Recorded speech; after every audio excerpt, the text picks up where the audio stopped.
Alright, so here we are. Basically what we've done here, we've got the grill to temperature. I got my drip pan in there. These charcoals, the fused charcoals, are lit. These charcoals over here, those are the ones that are going to catch.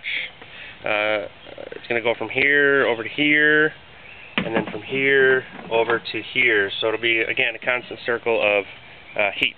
That way we can get our pork butt cooked all the way around. We got our Maverick ET73 hooked up. And right now the temperature of the grill, there's the food, and there's a grill, because I got the lid open, and then I got my remote receiver here. I can bring this in the house. I also got it set to where if it goes above 275 degrees, an alarm will go off. And if it goes below 235 degrees, an alarm will go off. I'm going to try to cook it around 250, between 260 and 250, right in that area. And it's about 6 o'clock in the morning, and we're going to go ahead and get this puppy on.